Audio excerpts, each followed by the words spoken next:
Historia de la filosofía, por Giovanni Fornero, volumen 4, 142, parte octava.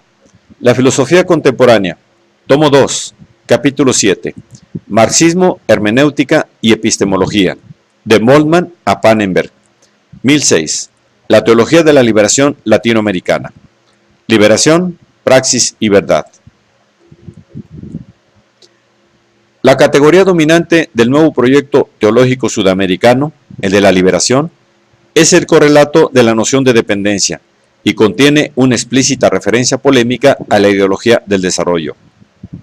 La estrategia del desarrollo o desarrollismo, muy en boga en los años 70, partía de la presuposición de que la causa principal de las desgracias de la América Latina era el subdesarrollo, o sea, el general atraso económico de Sudamérica. En consecuencia, los teóricos del desarrollo pensaban que la terapia social de la pobreza necesitaba de un empuje acelerado del proceso de modernización, que se conseguiría a través de una consistente aportación de capitales y técnicas donadas por las economías fuertes a las débiles. Tanto es así que Kennedy, en el marco de la estrategia de contención del ejemplo cubano, había dado vida a la Alianza para el Progreso, 1961, comprometiéndose a suministrar en el curso de 10 años 20.000 millones de dólares a los estados de América Latina, que inicialmente había acogido con entusiasmo el plan de los Estados Unidos. Sin embargo, después del asesinato del presidente de los Estados Unidos, la alianza había entrado en crisis, acabando por configurarse a los ojos de los sudamericanos como una fraudulenta maniobra económica y política del norte en perjuicio del sur. Al mismo tiempo, se había perdido la confianza en la teología desarrollista. El desarrollo aparecía ahora como el efecto necesario o el subproducto inevitable del desarrollo de los países avanzados, o sea, como la cruz de la medalla del tipo de desarrollo puesto en marcha por el capitalismo, y el desarrollismo como una simple metáfora ideológica destinada a ocultar el desarrollo de subdesarrollo, surgido de la situación de heterodependencia de los países pobres con respecto a los ricos. Nos hemos dado cuenta de que históricamente no somos pueblos en vías de desarrollo, sino pueblos obligados al subdesarrollo, porque estamos dominados, lo cual es muy diferente. Todo esto acabará por favorecer el éxito, en el campo de las ciencias sociales, de los conceptos marxistas de dependencia y de revolución. Precisamente, mientras el ejemplo de Cuba por un lado y de la guerrilla de Camilo Torres, muerto en 1966, y de Ernesto Che Guevara, muerto en 1967, por otro, servirá como ulterior excitante del ánimo sudamericano. En consecuencia, tal como el concepto desarrollo había pasado desde las ciencias sociales a los documentos del magisterio, de Mater et Magistra a la Popularum Progressio, determinando una teología del desarrollo y del progreso, también el concepto de liberación, paralelamente al sociológico de dependencia, acabará por entrar en los documentos eclesiales, llegando a ser el eje de referencia de una teología revolucionaria. El origen histórico del lenguaje de la liberación empieza a tomar vigor a partir de 1965, cuando empiezan a desenmascararse los modelos de desarrollo en su esencia ideológica neocapitalista. En el fondo de este lenguaje se encuentra de nuevo la experiencia histórica de las verdaderas características de su desarrollo, una forma de dependencia. Por esto, la noción liberación es correlativa a la de dependencia. Los teólogos sudamericanos opinan que el término liberación expresa el necesario momento de ruptura que no se puede encontrar en el uso corriente del término desarrollo, y es más concreto y veraz, además de más bíblico que el aún abstracto e ideológico de libertad. La teología europea, incluso la más progresista, continúa ignorando la palabra liberación, aunque hable continuamente de libertad. Nuestras traducciones de la Biblia, en todos los idiomas, utilizan la palabra libertad. Es inútil insistir genéricamente sobre la mentalidad histórica del judeo-cristianismo, en oposición al fijísmo cósmico del pensamiento griego. Si después los términos utilizados en las traducciones de la Biblia son abstractos a históricos, son términos postulados y no palabras situacionales, no palabras proceso, no palabras articulación de la praxis. Aún pensando con Marx y contra toda perspectiva esencialista y fijista, que la historia no es el desarrollo de virtualidades preexistentes en el hombre, sino la conquista de nuevos modos cualitativamente diversos de ser hombres, el concepto latinoamericano quiere ser más comprensivo que el marxista de revolución, en cuanto se refiere a una liberación integral, y no simplemente material, del hombre. En efecto, Gutiérrez y los otros teólogos conciben el movimiento de liberación como un todo único, articulado en tres momentos distintos que cubren todo el hombre: el plano sociopolítico, el plano antropológico-filosófico y el plano teológico. Al término liberación se le asignan tres niveles de significado: liberación política de los pueblos y de los sectores sociales oprimidos, liberación del hombre en el curso de la historia, liberación del pecado raíz de todo mal. Como se ha observado varias veces, la gran novedad de la teología de la liberación no está en el lenguaje o en la temática que adopta, sino en la metodología, esto es, en su modo de hacer teología. La razón de nuestra esperanza en Spiritus, 1983, página 48. Un modo que se basa ante todo en la tesis de la unión intrínseca entre teología y praxis, como Gutiérrez afirma, con una fórmula que ha hecho escuela. La teología de la liberación es una reflexión crítica de la praxis histórica a la luz de la fe, o sea, una reflexión crítica desde y sobre la praxis histórica en relación con la palabra del Señor acogida y vivida en la fe. En efecto, la teología se entiende como el acto segundo de un acto primero, constituido por una vivencia de la fe y de la acción. La teología es reflexión, actitud crítica. Primero viene el compromiso de caridad, de servicio. La teología viene después, es un segundo acto. Se puede decir de la teología lo que decía Hegel de la filosofía: se levanta solo el crepúsculo. La vida, la predicación y el compromiso histórico de la Iglesia serán, para la inteligencia de la fe, un lugar teológico privilegiado. Precisamente por ser una teología de la fe que actúa, una teología desde y sobre, que parte inductivamente de la praxis y reflexiona sobre la praxis, acompañándola e iluminándola desde dentro, la teología de la liberación no es de ningún modo una enésima teología del genitivo, como por ejemplo la teología de las realidades terrestres. Entonces, tanto es así que Assmann, para disipar toda ambigüedad a este propósito, evita incluso el genitivo gramatical teología de la liberación, y habla, como hemos visto, de teología desde la praxis de la liberación, exactamente como otros hablan de reflexión teológica en un contexto de liberación, o bien de teología vivida en el interior del compromiso revolucionario.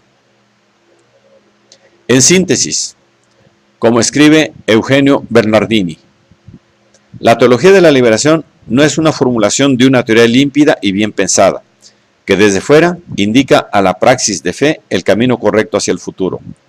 No es tampoco una teoría que se encarna, en un segundo momento, en la praxis de la fe, de un modo siempre incompleto, en una cierta medida degradado. La TDL, más simplemente y modestamente, es una reflexión sobre la praxis histórica de la liberación a partir del compromiso de esta praxis.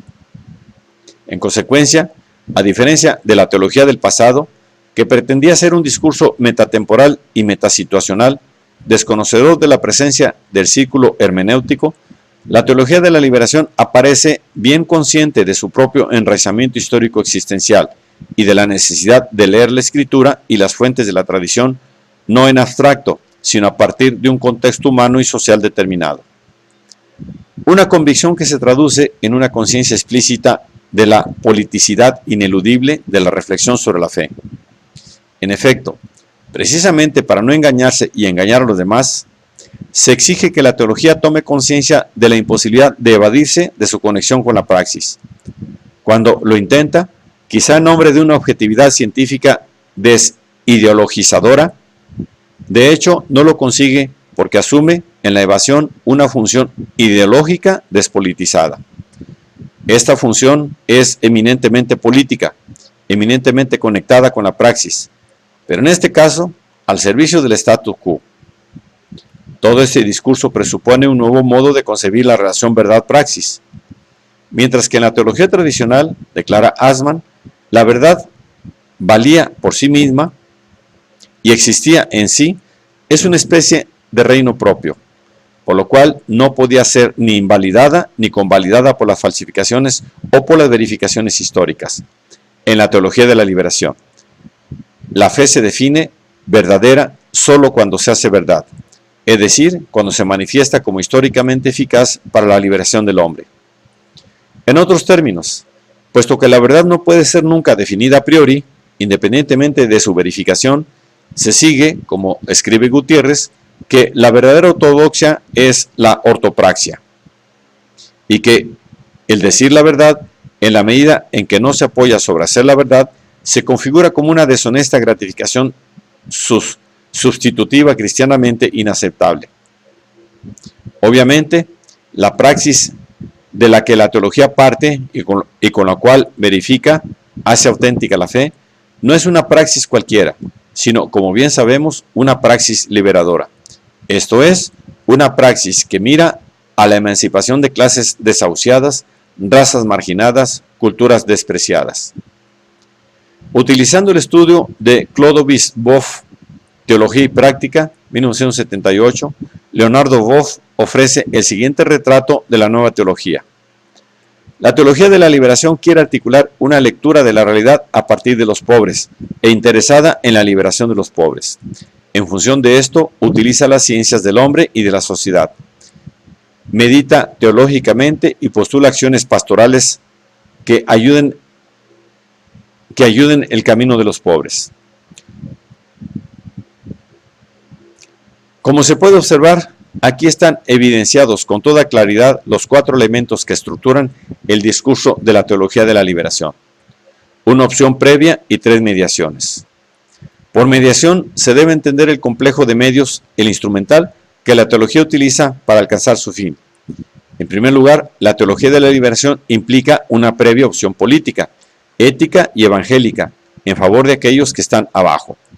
Esto es, de los pobres y de los explotados, considerados como los portadores por excelencia de la liberación de Cristo, contemplado según el modelo, según el cual ha insistido Boff del Jesucristo liberador, y como los auténticos sujetos de la teología de la liberación.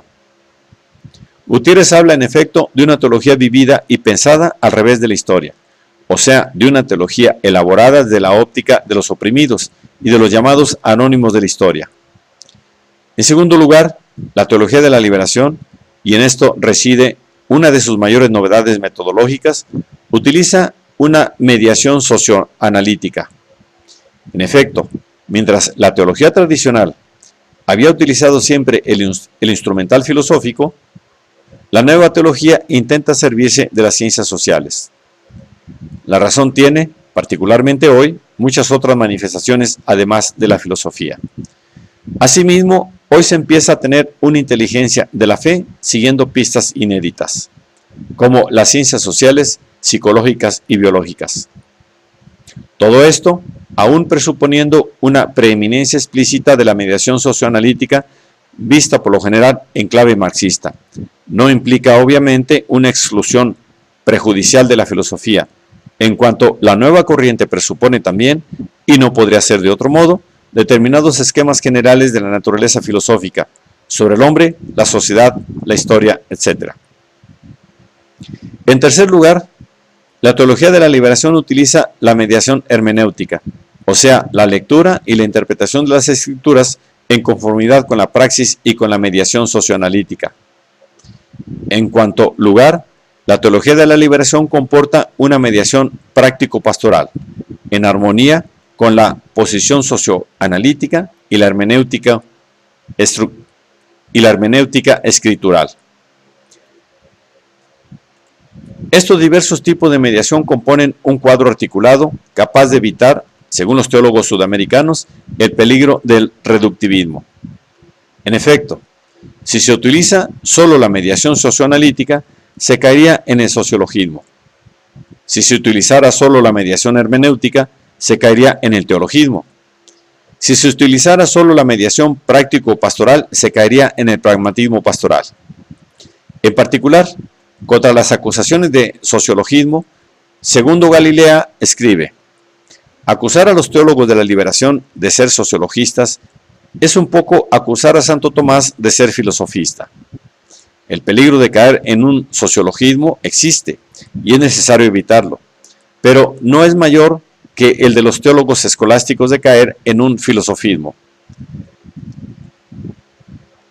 Los teólogos de la liberación no pretenden politizar indebidamente a Cristo, sino recordar a todos que su mensaje religioso y liberador del pecado posee una carga histórica, social, económica y política, en cuanto su verbo significó una crítica del poder dominante, de la riqueza injusta, del monopolio del saber.